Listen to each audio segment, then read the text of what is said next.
ജാസ്മിനാണ് പനവൂരിൽ നിന്നാണ് വിളിക്കുന്നത് അല്ലേ? അതെ, പനൂരിൽ നിന്നാണ് വിളിക്കുന്നത്. വളരെയധികം ഖേദകരമായ ഒരു വാർത്ത തന്നെയാണ് ഇപ്പോൾ നമുക്ക് കിട്ടിയിട്ടുള്ളത്. താലിബാനിൽ നിന്നുള്ള ഈ ഒരു ഇന്റർനെറ്റ് ഇല്ല എന്നുള്ള ഈ ഒരു വാർത്ത തന്നെ നമുക്ക് ആർക്കും അംഗീകരിച്ചു കൊടുക്കാൻ പറ്റുന്നില്ല. ഞാനൊരു മുസ്ലിം വനിത കൂടിയാണ്, ഒരു പഞ്ചായത്ത് മെമ്പറാണ്. പല പ്രാവശ്യം ഞാൻ സൗദി അറേബ്യ വിസിറ്റ് ചെയ്തിട്ടുള്ള ഒരാളെന്ന നിലയിലും ഏറ്റവും കൂടുതൽ ഇസ്ലാമികപരമായിട്ടുള്ള നിയമം, ആ ഒരു റൂള് കൊണ്ടുവരുന്നത് സൗദി അറേബ്യയിലാണ്. എന്നാൽ ഇന്നത്തെ സാഹചര്യത്തിൽ എനിക്ക് മുന്നേ പറഞ്ഞ ഒരു പ്രേക്ഷകൻ അതിനെക്കുറിച്ച് പറയുകയുണ്ടായി.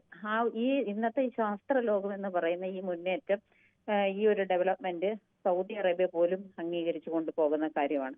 അപ്പൊ ഞാൻ കമ്പാരിസൺ ചെയ്ത് നോക്കുമ്പോൾ എനിക്ക് തോന്നുന്നു ലോകത്തിലെ ഏറ്റവും നല്ല രീതിയിൽ മുസ്ലിങ്ങൾ ഇന്നത്തെ ഈ ഒരു ഡെവലപ്മെന്റ് അംഗീകരിക്കുകയും അത് ആ ഒരു സിസ്റ്റം ഫോളോ ചെയ്യുകയും ചെയ്യുന്ന ഇന്ത്യയിലെ മുസ്ലിങ്ങൾ തന്നെയാണ് ഏറ്റവും കൂടുതൽ. കാരണം നമുക്ക് ഈ കിട്ടുന്ന സ്വാതന്ത്ര്യം, ഈ കിട്ടുന്ന ഈ ഒരു ഡെവലപ്മെന്റ്, ഇതെല്ലാം നമുക്ക് ഉപയോഗിക്കാനുള്ളതാണ്. നമുക്കറിയാം മലാല യൂസുഫ്സായി പെൺകുട്ടികൾക്കുള്ള വിദ്യാഭ്യാസം നിഷേധിച്ച സമയത്ത് നമുക്കറിയാം, നമ്മളെല്ലാവരും കണ്ടതാണ്. ആ ഒരു സമയത്ത് ഉണ്ടായിട്ടുള്ള ആക്രമണങ്ങളും ഇത്രയും കുട്ടികൾ വധിക്കപ്പെടുകയും ഒക്കെ ചെയ്തിട്ട് പോലും ആ മലാല യൂസുഫ്സായി അവരുടെ ലക്ഷ്യത്തിലേക്ക് എത്തുന്നതിന് വേണ്ടി, പെൺകുട്ടികളുടെ വിദ്യാഭ്യാസം കൊണ്ടെത്തിക്കുന്നതിന് വേണ്ടി, ഒരു നല്ല ജീവിത സാഹചര്യം കെട്ടിപ്പടുത്തെടുക്കുന്നതിന് വേണ്ടി പെൺകുട്ടികൾക്ക് വേണ്ടി സമരം ചെയ്ത ആ ഒരു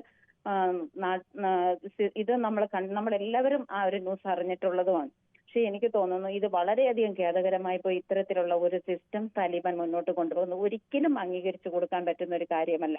നമുക്കറിയാം, ഇന്ത്യയിലെ ഏറ്റവും നല്ലൊരു ഭരണാധികാരിയായിരുന്ന ഒരു വനിതയാണ് ഇന്ദിരാഗാന്ധി. അതുപോലെ തന്നെ മറ്റ് ഒത്തിരി വനിതകളെ, ഒത്തിരി നല്ല രീതിയിൽ വർക്ക് ചെയ്യുന്ന വിസ്ഡമുള്ള ബ്രില്യൻ്റ് ആയിട്ടുള്ള വനിതകളെ നമുക്ക് എടുക്കാൻ പറ്റുന്നതാണ് നമ്മുടെ ഈ ശാസ്ത്ര ലോകം എന്ന് പറയുന്നത്. അതിനെ അംഗീകരിക്കാൻ പറ്റാത്ത ഒരു രാജ്യത്തിന്റെ ഈ ഒരു സിസ്റ്റം രീതിയെ തന്നെ ശരിക്കും പറഞ്ഞാൽ വളരെ ഖേദകരമായി പോയി. ഒരിക്കലും നമുക്ക് ഇത് അംഗീകരിച്ചു കൊടുക്കാൻ പറ്റുന്നില്ല.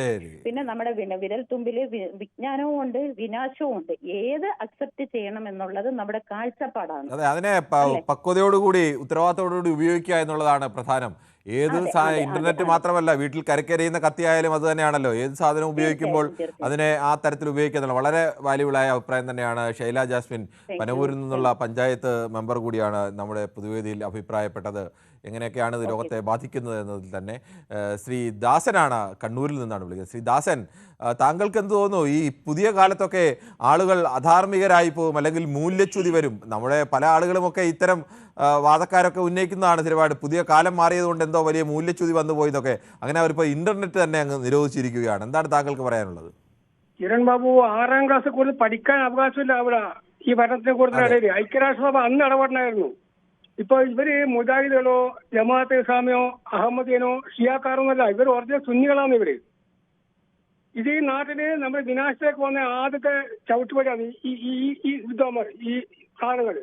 ഇവരെ കൃത്യമായിട്ട് നാട് ഒറ്റക്കെട്ടായിട്ട്, ഇപ്പൊ നമ്മുടെ നാട്ടിലിപ്പോ മുസ്ലിങ്ങൾക്ക് ഈ അഭിപ്രായം ഉണ്ടാവില്ല, സാധാരണ മുസ്ലിങ്ങൾക്ക് ഈ അഭിപ്രായം. ഇവർ കൊടും തീവ്രവാദം. നമ്മുടെ നാട്ടിലെന്ന് മാത്രമല്ല, കടുത്ത യാഥാസ്ഥികത പുലർത്തുന്ന മുസ്ലിം രാജ്യങ്ങളിലെ ഭരണാധികാരികൾക്കും അവിടുത്തെ ജനതയ്ക്ക് പോലും ഈ അഭിപ്രായമില്ല. പിന്നെയല്ലേ ഉണ്ടാവില്ല. പക്ഷെ ഇതൊരു വലിയ ഒരു വിനാശങ്ങളാണ്. ഞാൻ പറഞ്ഞു, ഇവരൊക്കെ ശരിക്കും പറഞ്ഞാൽ ഈ കാലഘട്ടം ജീവിക്കാൻ പോയി അനുഭവിക്കാൻ പാടില്ലായിരുന്നു. ഇവരൊക്കെ ശരിക്കും പറഞ്ഞാൽ അത്രമാത്രം ക്രൂരന്മാരാണ് ഇവര്. ഒരു കുട്ടിക്ക് 6ാം ക്ലാസ് അത്ര പഠിക്കാൻ പറ്റില്ല നാട്ടില്.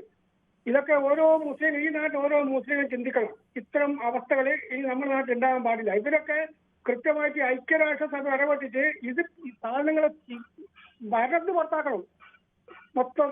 താങ്കളുടെ അഭിപ്രായം വളരെ വ്യക്തമാണ്.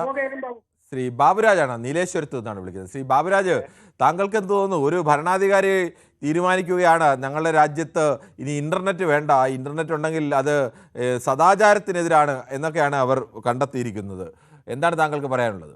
എൻ്റെ അഭിപ്രായത്തിൽ ഈ ഇന്റർനെറ്റിന് കുഴപ്പമില്ല, മനുഷ്യന്റെ കാഴ്ചപ്പാടിന് കുഴപ്പം. അതായത് നമ്മളത് സത്യസന്ധമായിട്ട് ഉപയോഗിക്കുമെങ്കിൽ നല്ലതാണ്. അല്ല തിന്മ വഴി ഉപയോഗിക്കാൻ പറ്റില്ല. അങ്ങനെയാവും പ്രശ്നം വരുന്നത്. അതായത് നിരോധനം ഒരു ഉത്തരവല്ലല്ലോ, പാസ്സാക്കിയാൽ മതിയായിരുന്നു. അല്ലാതെ ഇന്നത്തെ കാലത്ത് എല്ലാ സുഖസേവനം കൊണ്ട് ഇത് കട്ടാക്കാൻ പറ്റില്ല. അതുകൊണ്ട് രാജ്യം ഇടപെട്ട് അത്രയും പെട്ടെന്ന് മനുഷ്യ മൂല്യം അവിടെ കാണണം. അവർ പറയുന്നത് അവിടെ നിരോധിച്ചിട്ടൊന്നുമില്ല, പക്ഷേ അന്താരാഷ്ട്ര സംഘടനകളുടെ കണക്കെടുപ്പിൽ അവിടെ 1% അവിടുത്തെ ഇന്റർനെറ്റ് ഉപയോഗം താഴ്ന്നു. അതിനർത്ഥം അവിടെ ഇന്റർനെറ്റ് കിട്ടുന്നില്ല എന്നാണ്. എല്ലാവരും ഇടപെട്ട് അവരത് ശരിക്കും ശരിയാക്കുന്നതാണ് എന്റെ അഭിപ്രായം. ശരി, കെ ജി കുമാറാണ് കൊട്ടാരക്കരയിൽ നിന്നാണ് വിളിക്കുന്നത്. ശ്രീ കെ ജി കുമാർ, താങ്കൾക്ക് എന്താണ് ഈ വിഷയത്തിൽ പറയാനുള്ളത്?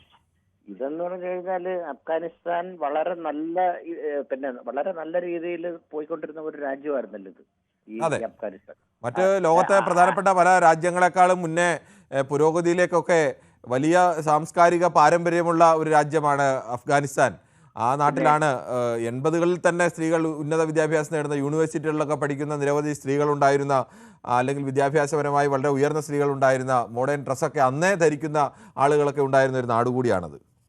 അവിടെ ആ ബുദ്ധന്റെ പ്രതിമ എന്ന് തകർത്തോ അതിനുശേഷമാണ് അവിടെ അധോഗതി തുടങ്ങിയത്. കാര്യം ഒരു അധോഗതി അതിനു മുമ്പേ തന്നെ തുടങ്ങി. താലിബാൻ അവിടെ ശക്തി പ്രാപിച്ച കാലം മുതൽ അവിടെ അധോഗതി തുടങ്ങിയിരുന്നു. അതെ അതെ അതെ ഈ ഒരു പ്രസിഡന്റിനെയൊക്കെ തല്ലിക്കൊന്ന് തലകീഴായിട്ട് കെട്ടിത്തൂക്കുന്ന ഒരു മാനസികാവസ്ഥ അങ്ങനൊക്കെ ഒരു രാജ്യത്ത് നടന്ന ഒരു സംഭവം എന്ന് പറഞ്ഞാൽ പിന്നെ ഇവന്മാർ ഈ ലോകത്ത് ഏതെല്ലാം രാജ്യങ്ങളാണ് ഇപ്പൊ കുട്ടിച്ചോറാക്കിയത്. കാര്യം എന്ത് നല്ല രാജ്യമായിരുന്നു ഇറാൻ, അത് തകർത്തില്ലയോ? ഇത് ആവശ്യമില്ലാത്ത പരിപാടികളാണ് കൈയിരിക്കുന്നത് മൊത്തം. അതുകൊണ്ട് പിന്നെ ഇവിടെയും ചില തീരെ യാഥാസ്ഥികരായിട്ടുള്ള ചില സംഘടന നമ്മുടെ ഇന്ത്യയിലും ഇങ്ങനൊന്നും അല്ലെന്നുണ്ടെങ്കിലും കുറച്ചൊക്കെ ഇതായിട്ട് ഇതിന്റെ കൊച്ചടിയന്മാരായിട്ടുള്ള ആളുകൾ ഇന്ത്യയിലും അത്തരം ചില യാഥാസ്ഥികരൊക്കെ ഉണ്ട്. മൂല്യങ്ങൾ ഉയർത്തിപ്പിടിക്കുക എന്നൊക്കെ പറഞ്ഞ് പഴമയിലേക്കുള്ള പണ്ടെന്തോ കാലം മഹത്തരമായിരുന്നു എന്നൊക്കെ പറഞ്ഞു നിൽക്കുന്ന ആളുകൾ നമ്മുടെ രാജ്യത്തും ചില അനിയന്മാരൊക്കെ ഉണ്ട്. അത് കാലത്തിനനുസരിച്ച് മാറണം. കാര്യം ഈ പിന്നെ ലോകത്ത് ഏറ്റവും സ്വാതന്ത്ര്യത്തോടും യാഥാസ്ഥികത വേണമെങ്കിൽ അങ്ങനെയും എങ്ങനെ വേണമെങ്കിലും മുസ്ലിങ്ങൾക്ക് ജീവിക്കാൻ പറ്റുന്ന ഒരു രാജ്യമാണ് ഇന്ത്യ. അത് പിന്നെ നല്ല എല്ലാം അറിയാവുന്ന ആൾക്കാർ അത് തുറന്നു പറയുന്നതും സമ്മതിക്കുന്നുമുണ്ട്. അല്ലാത്ത ആൾക്കാരാണ് വെറുതെ ഈ യാഥാസ്ഥികത. കാര്യം നമ്മൾ ഇതൊക്കെ ഇങ്ങനെ തുടങ്ങിക്കഴിഞ്ഞാൽ ഈ ഇറാൻ പിന്നെ ഏതാണ്ട് തകർന്നു പോയി, ഇറാഖ്, അതേപോലെ ലെബനോൺ, ലിബിയ, സിറിയ, ഏതെല്ലാം രാജ്യങ്ങളാണ് വെറുതെ ആവശ്യമില്ലാതെ തകർത്ത് കളഞ്ഞത്. നല്ല രീതിയിൽ കൊണ്ടുവരുന്ന രാജ്യം. ഇത്തരം സംഘടനകൾ ഇത്തരം യാഥാസ്ഥിക മൂല്യങ്ങൾ എന്ന പേരിലാണ് ഇവരൊക്കെ ഉയർത്തിപ്പിടിക്കുന്നത്. അതിന് യഥാർത്ഥത്തിൽ അത് എല്ലാ ലോകത്തെ പല സ്ഥലങ്ങളിലും അത്തരം വലതുപക്ഷ ശക്തികൾ ഇങ്ങനെ പതിയെ വേരുറപ്പിക്കുന്ന ചിത്രം കൂടി വരുന്നുണ്ട് എന്നത് ഒരു ഞെട്ടിക്കുന്ന യാഥാർത്ഥ്യം കൂടിയാണ്. ശ്രീ മധു ആണ് കോഴിക്കോട് നിന്നും. ശ്രീ മധു, താങ്കൾക്ക് എന്താണ് ഈ വിഷയത്തിൽ പറയാനുള്ളത്? സാറേ, ആദ്യം ഞാൻ ഈ വിഷയം എടുത്തത് തന്നെ എനിക്ക് വിയോജിപ്പുണ്ട്. എന്തിനാണ് നമ്മൾ ഇത് വളരെ എന്താ പറയുക, താലിബാൻ എന്ന് പറഞ്ഞ രാജ്യം തന്നെ നമ്മൾ സംസാരിക്കാൻ പാടില്ല. കാരണം അത്രയും വളരെ വളരെ വളരെ മോശമാണ് അവിടുത്തെ. ഞാൻ മാത്രമല്ല, നിങ്ങളും ഈ ലോകം മുഴുവൻ. ശ്രീ മധു, ഇങ്ങനെ ഒരു വിഷയം വരുമ്പോൾ ഈ ലോകത്ത് പല സ്ഥലങ്ങളും ഇപ്പോൾ ഈ പഴമയിലേക്കുള്ള തിരിച്ചുപോക്ക്, പഴയ മൂല്യങ്ങളിലേക്കുള്ള തിരിച്ചുപോക്ക് എന്നൊക്കെ മട്ടിൽ തീവ്ര വലതുപക്ഷ സംഘടനകളും ആശയങ്ങളും ഒക്കെ ശക്തിപ്പെട്ടു വരികയാണ്. അതിൻ്റെ ഒരു മൂർത്തഭാവമാണ് യഥാർത്ഥത്തിൽ താലിബാനിൽ ചെയ്തത്. അത് അവിടെ ഒരു വിഭാഗം ചെയ്യുന്നു, മറ്റു സ്ഥലത്ത് ചെറിയ മട്ടിൽ മറ്റു ചില വിഭാഗങ്ങളൊക്കെ അതിനെ കോപ്പ് കൂട്ടിക്കൊണ്ടിരിക്കുന്നു. അങ്ങനെ ഒരു ഘട്ടത്തിൽ ഈ വിഷയം ചർച്ച ചെയ്യേണ്ടതല്ലേ? അല്ല സാർ, ഞാൻ പറയട്ടെ. അതായത് ഇത് അവിടെ ഇന്റർനെറ്റ് അല്ല, അവിടെ അതിനേക്കാൾ മോശമായ അവിടുത്തെ ജീവിത രീതി, അവിടുത്തെ ജനങ്ങള്, സാധാരണക്കാര്, സ്ത്രീകള്, കുട്ടികള് എന്തോരം ബുദ്ധിമുട്ടുന്നുണ്ടെന്ന് സാർ മനസ്സിലാക്കണോ? ഈ ഇന്റർനെറ്റിൽ അതിന് മുന്നേ ഭയങ്കര ബുദ്ധിമുട്ടാണ്. അതിപ്പോ നേരത്തെ സംസാരിച്ച ആള് കണ്ടില്ലേ? ശരി, ശ്രീ മധു ആണ് കോഴിക്കോട് നിന്നും. ശ്രീ രഘുനാഥാണ് ബാംഗ്ലൂരിൽ നിന്നാണ് വിളിക്കുന്നത്. ശ്രീ രഘുനാഥ്, താങ്കൾക്ക് പറയാം.